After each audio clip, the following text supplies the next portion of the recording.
आपह, तो कह रहे हैं अग्नि के बाद जल उत्पन्न हुआ। आपश्च उत्पन्ना अग्नेरनंतरम तथा ही आह अग्ने आपह। उसी प्रसंग में कहा अग्नि से उत्पन्न हुआ जल। तो कह रहे हैं पृथक सूत्र रचनम एकैकस्य आनंतर्य प्रदर्शनार्थम।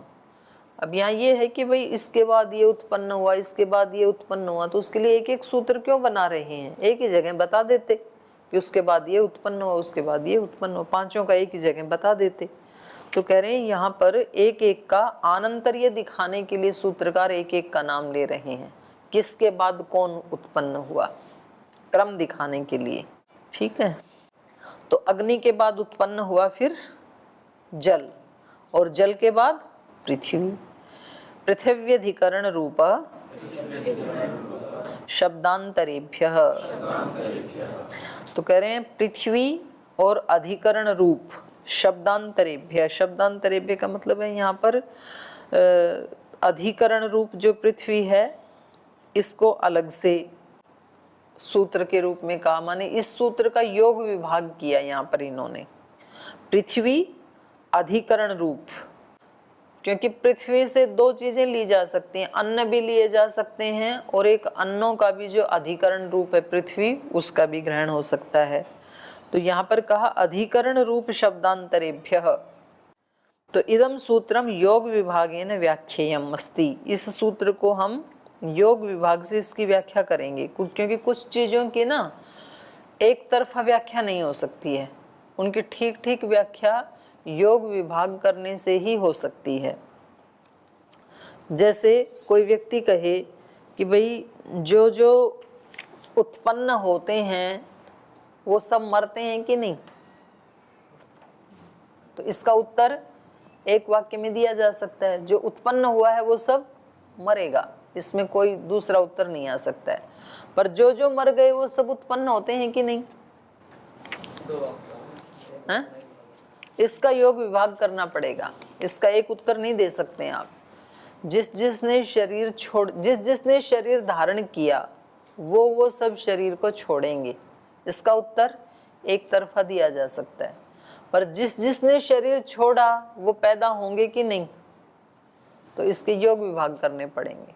भाई जो कर्म फल से बंधा हुआ है, जो अज्ञान से युक्त है वो तो जन्मेगा, और जिसने अपने अज्ञान का नाश कर लिया, विवेक को प्राप्त हो गया, वो तो दो विभाग करने पड़ेंगे। तो ऐसे ही यहाँ पर भी दो विभाग कर रहे हैं, ये सूत्र का योग विभाग कर रहे हैं। तो पहला विभाग हो गया पृथ्वी। पृथ्वी च उत्पन्ना अभ्य पश्चात, जल के बाद पृथ्वी उत्पन्न हुई। तथा ही आह, वैसा ही कहा है तैत्तिरीय उपनिषद में, अभ्य पृथ्वी, जल से पृथ्वी उत्पन्न हुई। छांदोग्य उपनिषदी मन सूत्र एक ही रहा, 12 ही, लेकिन 12 का 12 क और ख ऐसे कर दिया। छांदोग्य उपनिषदी यह सृष्टि क्रम उक्त तत्र त आपह ऐक्षन्त बह्वयस्याम प्रजायेमहि इति ता अन्नम असृजन्त। तो कह रहे हैं छांदोग्य उपनिषद में कहा ता आप ऐक्षन्त, उन जलों ने सोचा, उन्होंने ऐसा ईक्षण किया, बह्वः स्याम, हम एक से अनेक हो जाएं। यद्यपि जल तो होता ही बहुवचन में ही है, पर उन्होंने और ज़्यादा बहुवचन होने का ईक्षण किया। तो इन्होंने कहा प्रजा ये मही इति, हम और ज़्यादा उत्पन्न हो जाएं। ता अन्नम असृजंत, तो इसलिए उन्होंने फिर अन्न को उत्पन्न किया।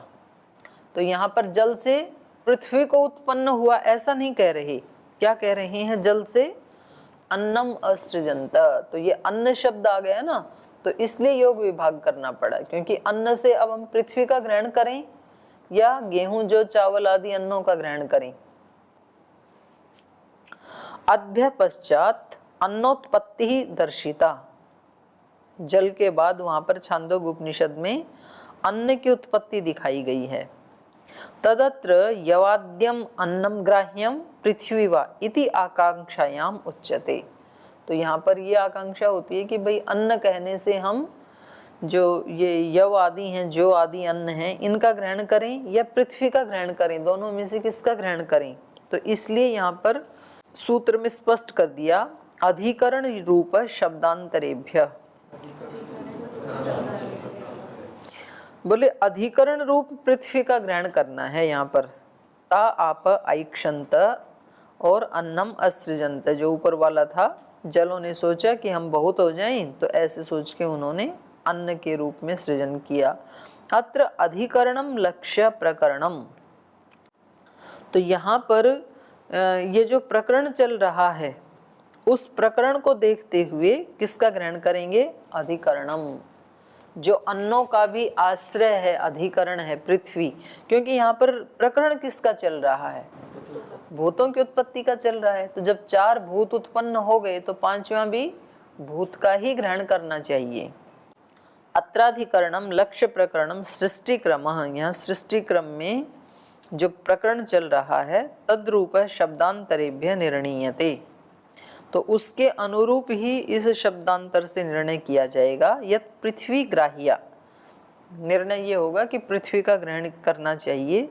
पृथ्वी खलु उत्पन्ना, उन जलों से पृथ्वी उत्पन्न हुई।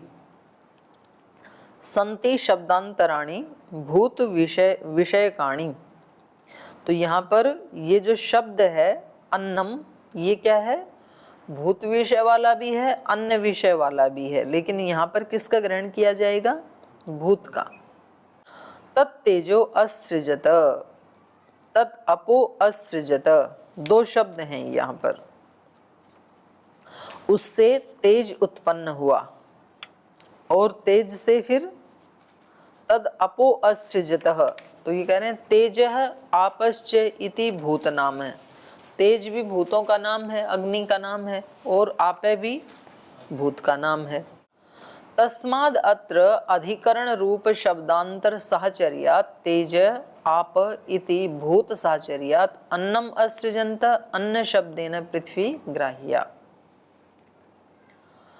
आपश्च इति भूत नाम, क्योंकि जल यहाँ पर भूत का ही नाम है। तस्माद् अत्र अधिकरण रूप है, तो जल के बाद जो अधिकरण रूप है शब्दांतर साहचर्यात्, शब्दांतर के साहचर्य से तेज आप इति भूत साहचर्यात्, तेज जल आदि इन भूतों के साहचर्य से अन्नम असृजंत, अन्न शब्देन पृथ्वी ग्राह्या, तो यहाँ अन्न शब्द से पृथ्वी का ग्रहण होगा। न्याय दर्शन में भी आया है ना, साहचर्य से किस ग्रहण होता है, तो जो जिसके साथ रहता है उसी का ग्रहण होता है। जैसे बोलते हैं ना भाई, अरे ये लाठी को खाना खिलाओ, तो लाठी तो खाना खाएगी नहीं। लाठी वाले जो ब्राह्मण हैं उनका कथन किया जा रहा है, हैं? हाँ, ऐसे भी होता है भाई, ये दंड प्रवेश हो गई, तो दंड मतलब दंड वाले, तो उसमें या तो ब्रह्मचारियों का ग्रहण किया जाएगा, या तो जो एक संप्रदाय है हमेशा दंड धारण करके रहते हैं ना, उन ब्राह्मणों का ग्रहण किया जाएगा साहचर्य से। तो यहाँ भी भूतों के साहचर्य से पृथ्वी का ही ग्रहण किया जाएगा। अन्यो व्याख्या मार्ग, दूसरी तरह से व्याख्या कर रहे हैं। ता आप ऐक्षंत अन्नम असृजंत, अत्र अधिकरण रूप शब्दांतरेभ्य अधिकरणं च रूपं च शब्दांतरं च तानि अधिकरण रूप शब्दांतराणि तेभ्यः हेतुभ्यः। अब दूसरे ढंग से इसकी व्याख्या कर रहे हैं, कह रहे हैं यहाँ पर अधिकरण रूप शब्दांतरेभ्य, इसका अर्थ क्या है, अधिकरणम च रूपम च शब्दांतरम च, और फिर तीनों का समास कर दिया। तानि अधिकरण रूप शब्दांतराणि, और तेभ्य उन अधिकरण रूप और शब्दांतर से, तेभ्य हेतुभ्य इस हेतु, इन तीनों प्रकार के हेतु से। अधिकरणम, अधिकरण का मतलब क्या है, अधिकरणम लक्ष्य प्रकरणम महाभूत सृष्टि विधानम। अधिकरण का मतलब क्या है, जो हमारा लक्ष्य है, जिस प्रकरण का हम अध्ययन कर रहे हैं वो क्या है, आधार अधिकरण आश्रय क्या है यहाँ पर प्रकरण का, भूतों की सृष्टि, महाभूतों की सृष्टि। तो कहा महाभूत सृष्टि विधानम, तो यहाँ पर क्या है, तत् तेजो असृजत तद अपो असृजत, ये प्रकरण चल रहा है ना। आकाश से वायु, वायु से तेज, तेज से फिर जल, ये चल रहा है। तस्माद अत्र अन्न शब्देन पृथ्वी ग्राह्या, इसलिए यहाँ पर अन्न शब्द से पृथ्वी को ग्रहण करना चाहिए। रूपादपि रूपम ही तत्र निर्दिष्टम, और कह रहे हैं रूप से भी, रूप से मतलब ऊपर तीन चीजें दी ना, अधिकरण, रूप, शब्दांतर। तो अधिकरण से तो कैसे माना भाई, अधिकरण का मतलब है आश्रय, तो इस प्रकरण का आश्रय क्या है, महाभूतों की सृष्टि चल रहा है। दूसरा क्या था, रूप, रूप से भी कैसे इसका पृथ्वी का ग्रहण होगा, अन्न का क्यों नहीं होगा, तो वो बता रहे हैं। रूपादपि रूपम ही तत्र निर्दिष्टम यत् कृष्णम तद अन्नस्य न हि यवादि अन्नस्य कृष्णम रूपम क्वचित उपलभ्यते पृथिव्यास्तु तद रूपम बहुधा उपलभ्यते। कह रहे हैं यदि यहाँ पर हम अन्न की बात करें तो वहाँ पर कहा है छांदोग्योपनिषद में ही, यत् कृष्णम तद अन्नस्य, जो कृष्ण रूप है वो अन्नों का है। वहाँ पर और भी प्रकरण चल रहा है कि भाई जो श्वेत रूप है वो किसका है, लाल रूप किसका है, काला रूप है वो किसका है, तो वहाँ पर कृष्ण का ले रहे हैं, यत् कृष्णम तद अन्नस्य, जो कृष्ण रूप है वो अन्न का है। नहीं यवादि अन्न से कृष्णम रूपम, लेकिन कह रहे हैं जो गेहूं आदि या चावल आदि इनका कृष्ण रूप तो नहीं देखा जाता, तो इसलिए भी यहाँ अन्न कहने से अन्न का ग्रहण नहीं होगा। लेकिन नहीं यवादि अन्नस्य कृष्णम रूपम क्वचित उपलभ्यते पृथिव्यास्तु तद रूपम बहुधा उपलभ्यते, लेकिन पृथ्वी तो कई जगह काली दिखती है, काली मिट्टी होती है ना, कहीं कहीं कहीं लाल मिट्टी भी होती है, तो इसलिए पृथ्वी का ही ग्रहण किया जाएगा। नहीं यवादि अन्नस्य कृष्णम रूपम क्वचित उपलभ्यते पृथिव्यास्तु तद रूपम बहुधा उपलभ्यते। और कहा ब्राह्मणे भी उक्तम यद यद चंद्रमसि कृष्णम पृथिव्या हृदयम श्रितम, ये ब्राह्मण ग्रंथों का मंत्र है। तो यहाँ पर भी क्या कहा है, पृथ्वी को कृष्णम पृथिव्या, बस इतना दिखाना चाह रहे हैं, ये पृथ्वी का तो कृष्ण वर्ण होता है। और तीसरा था यहाँ पर शब्दांतर, तो शब्दांतराच्य, शब्दांतराच्य मतलब श्रुत्यांतराच्यापि, एक श्रुति तो ये थी अन्न वाली, और दूसरी श्रुति से भी शब्दांतर से भी पृथ्वी ही अत्र ग्राह्या, पृथ्वी का ही ग्रहण होना चाहिए। कौन सी है दूसरी श्रुति, श्रुत्यंतरे अभ्य पश्चात पृथ्वी खलु उत्पन्ना इति स्पष्टते। बोली श्रुति से भी, दूसरा जो श्रुति वाक्य है उससे भी ये स्पष्ट होता है कि जलों के बाद पृथ्वी उत्पन्न हुई। कहाँ, तैत्तिरीय उपनिषद में, तस्माद एतस्माद आत्मन आकाशः संभूत आकाशाद वायुः वायोः रग्नि अग्ने आपः अद्भ्यः पृथ्वी, तो वहाँ तो स्पष्ट ही बता रखा है। तो इस शब्दांतर से भी माने दूसरे श्रुति के प्रमाण से भी अन्न कहने से पृथ्वी का ही ग्रहण होगा। अतः पृथ्वी ही अत्र सृष्टि क्रमे अभ्य पश्चात उत्पन्ना इति निश्चेतव्यम। तो ये पांचों भूतों की उत्पत्ति इन्होंने बता दी है कि इस पांचों ही भूत उत्पन्न होते हैं। आगे कह रहे हैं तद अभिध्यानादेव तो तल्लिंगात् सह, तद अभिध्यानात् एव, तत् मतलब वो जो पृथ्वी आदि भूत हैं उनके अभिध्यानात् एव, अभिध्यान से ही माने उनको लक्ष्य करने से ही, अभिध्यान का मतलब संकल्प भी होता है ना, ईश्वर प्रणिधानात् वा, तो ईश्वर प्रणिधान का अर्थ क्या किया, प्रणिधानात् मतलब भक्ति विशेषात, आवर्जित या आवर्तित दोनों ही शब्द हैं वहां पर। ईश्वर अनुग्रहणाति तम अभिध्यान मात्रेण, ईश्वर उस भक्त को अनुग्रहित कर देता है अभिध्यान मात्र, अपने संकल्प मात्र से, या हिंदी में भी जिसको कहते हैं ना ध्यान देना, भाई उसकी तरफ थोड़ा ध्यान दो, ऐसे बोल देते हैं ना भाई वो ब्रह्मचारी आजकल बहुत कमजोर दिखाई दे रहा है, तो क्या बात है, कहीं रोगी तो नहीं है, उसकी तरफ थोड़ा ध्यान दो, तो देखो। या एक बार गुरु की बस दृष्टि पड़ी किसी पे, फिर तो वो निहाल हो गए। तो दृष्टि पड़ने का मतलब क्या है? अभिध्यान मात्रेण, ध्यान देने मात्र से। तो यहाँ पर भी वही है, संकल्प मात्र से। तद अभिध्यानादेव तू तल्लिंगात सह, तल्लिंगात मतलब उस परमात्मा का ही लिंग होने से, उसी का ही चिन्ह होने से, सह उस परमात्मा का ही इस सृष्टि के क्रिया में वो दिखाई देने से, लक्षण दिखाई देने से। क्योंकि ये जो पृथ्वी आदि भूत हैं ये कैसे हो गए? तद अभिध्यानादेव, उस परमात्मा के संकल्प मात्र से। शब्द प्रमाण क्या कहता है? ईश्वर ने केवल ये संकल्प लिया कि मैं एक हूं और अनेक हो जाऊं, तो बस इस अभिध्यान मात्र से, इस संकल्प मात्र से ही ये विविध प्रकार की सृष्टि बन गई। तो ये जो विविध प्रकार की सृष्टि की रचना है, ये भी, इससे भी क्या पता लग रहा है? तल्लिंगात, उस परमात्मा का ही इसमें दर्शन हो रहा है। तो वो ही इस सृष्टि का उत्पन्न करने वाला है। तो ये पांचों भूत तो नित्य नहीं हैं, बल्कि इनका जो निमित्त कारण ब्रह्म है वो नित्य है। तद अभिध्यानात् एव तु सह तेषां पृथिव्यादीनां भूतानां अभिध्यानम, अभिध्यानम कोई खोल दिया, अभीक्षणम, तद अभिध्यानम, तद अभिध्यानात्, तद अभीक्षणात्, तद लक्ष्य संकल्पात्, माने उस सृष्टि रचना को लक्ष्य करके, तल लक्ष्य, उसको लक्ष्य करके, अर्थात संकल्पात्, उसका संकल्प करके ईश्वर ने सर्जन क्रियायाम तान अभिध्यायति ही परमात्मा।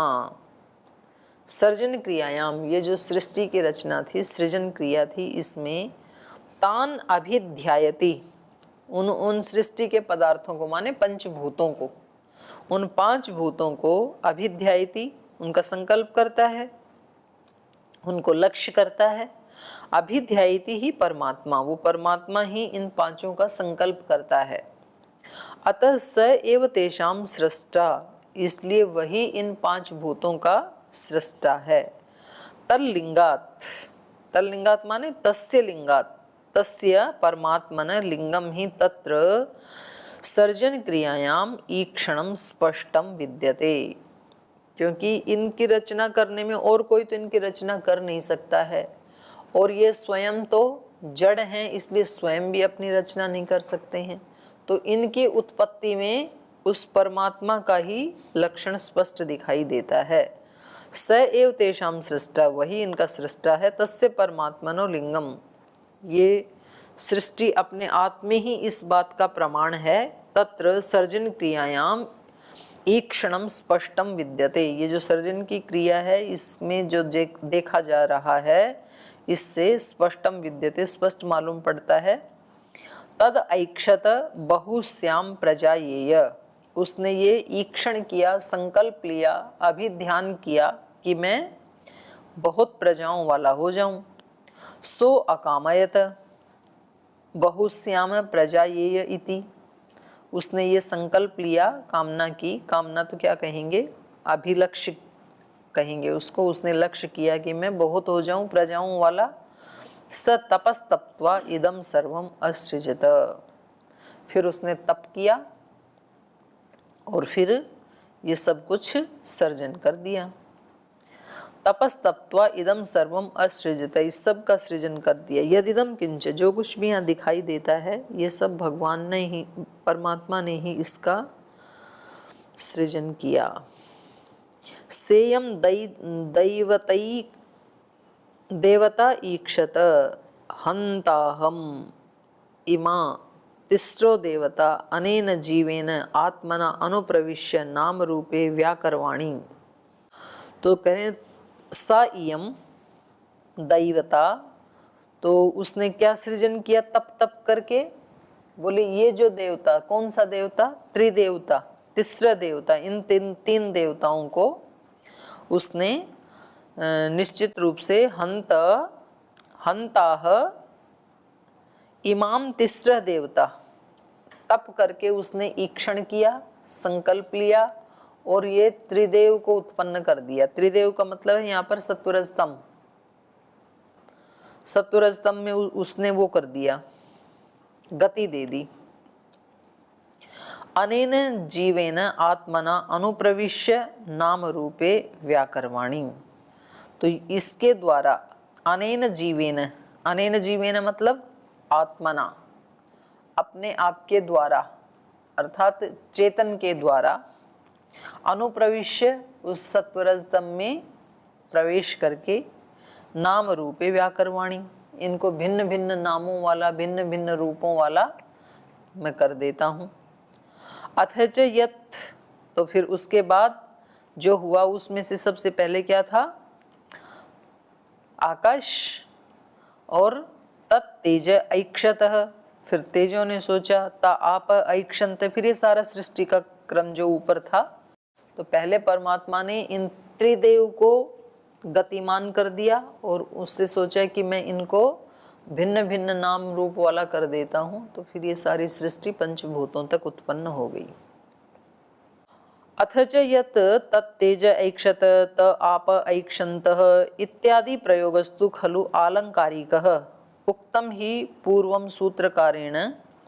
तो ये जो सारा प्रयोग है, वर्णन है जो छांदोग्य उपनिषद आदि में सृष्टि रचना का, ये करें आलंकारिकः, सब आलंकारिक वर्णन है। उक्तम ही पूर्वम सूत्रकारेण, पहले वाले सूत्र में कह दिया।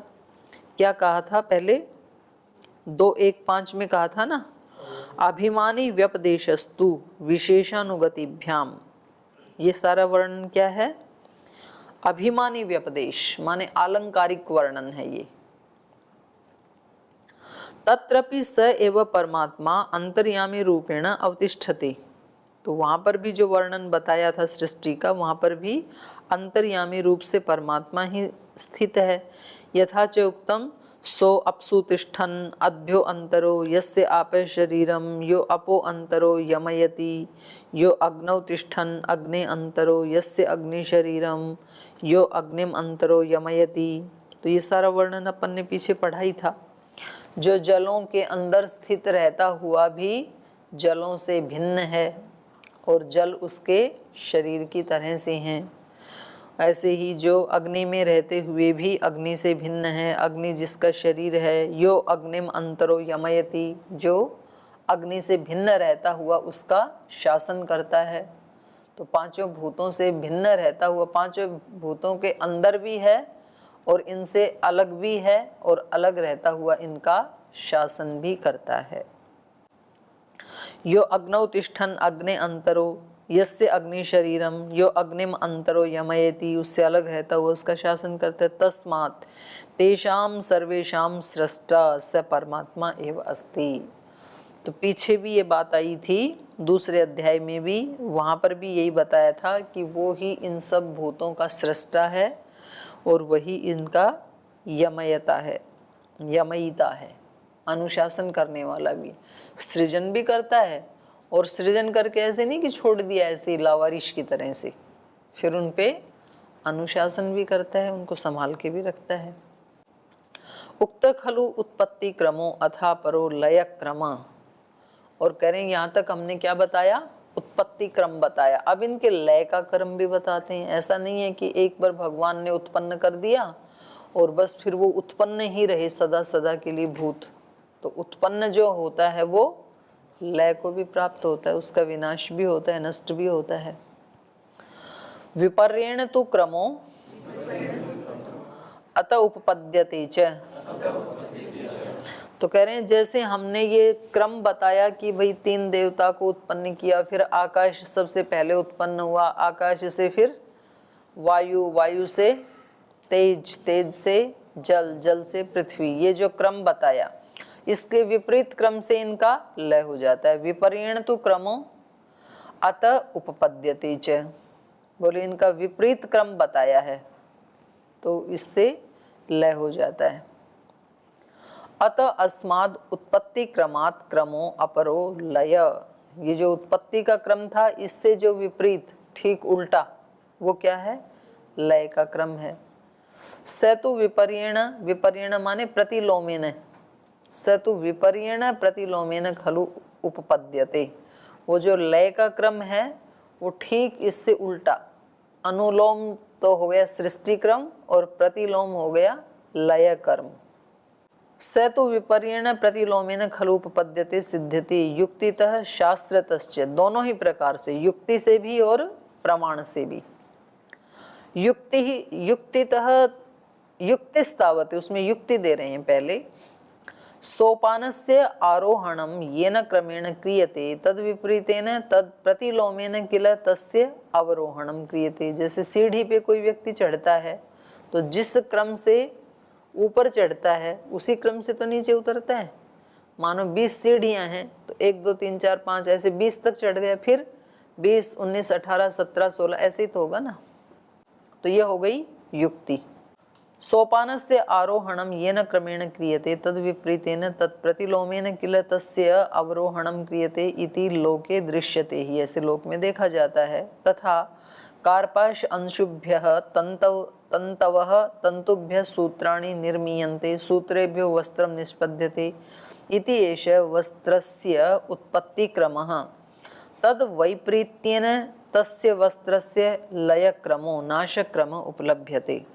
वैसे ही कह रहे हैं, जैसे वस्त्र बनाते हैं तो पहले क्या होता है, कार्पास अंशु, पहले तो कपास के अंशु रेशे होते हैं, उनसे फिर क्या बनता है, रेशे से तंतवः, उससे फिर तंतु बनते हैं, धागे बनते हैं।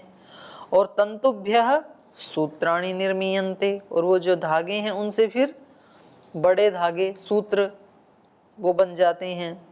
और सूत्रेभ्यो वस्त्रम निष्पद्यते, और फिर उन धागों से वस्त्र निष्पन्न होता है। इति एष वस्त्रस्य उत्पत्ति क्रम, ये वस्त्र की उत्पत्ति का क्रम है।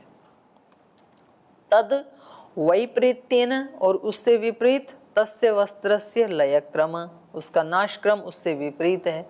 माने जो वस्त्र बना है वो पहले जर्जरित होगा तो धागे निकलेंगे, 1 1 2 2 तंतु, फिर उन धागे और छोटे छोटे धागे होंगे, फिर धागे से फिर वो छोटे छोटे रेशे रह जाएंगे, तो ऐसे होगा। तो कहा लय क्रमो नाश क्रम उपलभ्यते यत्र वस्त्र विनाशात सूत्राणि शिष्यन्ते। माने वस्त्र रूप में जैसे ही नष्ट होता है तो क्या आता है, धागे धागे निकल आते हैं, जीर्ण शीर्ण होता है तो सूत्राणि शिष्यन्ते, सूत्र बच जाते हैं। सूत्र विनाशात तंतव अतिरिच्यन्ते, और सूत्र का नाश होने से तंतु शेष रह जाते हैं। तंतु विनाशात कार्पाशंशवः अवतिष्ठन्ते, और जब तंतु रूप भी नहीं रहता है वस्त्र तो मात्र रेशे बच जाते हैं। इति वस्त्रस्य लय क्रमः तद उत्पादक क्रमात् वैपरीत्येन, जो उसकी उत्पत्ति का क्रम था उससे विपरीत क्रम इसके लय का होता है। तद्वत अत्रापि पृथ्वी अपसूलीयते, तो ऐसा ही क्रम यहाँ है। पृथ्वी पहले जल में लीन हो जाती क्योंकि जल से बनी थी ना। आपो अग्नौ, और जो जल हैं वो तेज में लीन हो जाते हैं। अग्नि वायु, और अग्नि जो तेज जो है वो वायु में लीन हो जाते हैं। वायु आकाशे, वायु आकाश में लीन हो जाता है। और आकाश परे ब्रह्मणि परमात्मनि व प्रलीयते, और आकाश परमात्मा में लीन हो जाता है। तो ये 5 भूतों की सृष्टि बताई इन्होंने, केवल 5 भूत कैसे उत्पन्न होते हैं, और 5 भूतों के बाद सीधे फिर परमात्मा पे आ गई, फिर सूक्ष्म भूत अहंकार ये वो वहां नहीं गई, केवल 5 भूतों की सृष्टि बता रहे हैं यहाँ पर। शास्त्रम च एवं, ये तो युक्ति से बताया इन्होंने, और अब शास्त्र का बता रहे हैं। शास्त्रम च एवमेव खलु सौम्य अन्नेन पृथ्वी स्थानीयेन शुंगेन आपो मूलम अनविच्छ अद्भि सौम्य शुंगेन तेजो मूलम अनविच्छ तेजसा सौम्य शुंगेन सत मूलम अनविच्छ जगत प्रतिष्ठा देवर्षे पृथ्वी अपसु प्रलीयते ज्योतिषापः प्रलीयन्ते ज्योतिर्वायु प्रलीयते। ये महाभारत का वाक्य भी इसी सृष्टि के लय के जैसा यहाँ युक्ति से बताया ऊपर, वही इसका प्रमाण भी मिलता है। तो इसका कल हम चर्चा करेंगे। अभी समय हो गया, यहीं विराम लेते हैं। ओम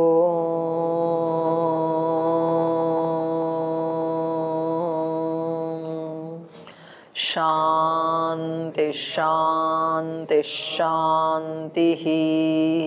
श्री गुरुभ्यो नमः।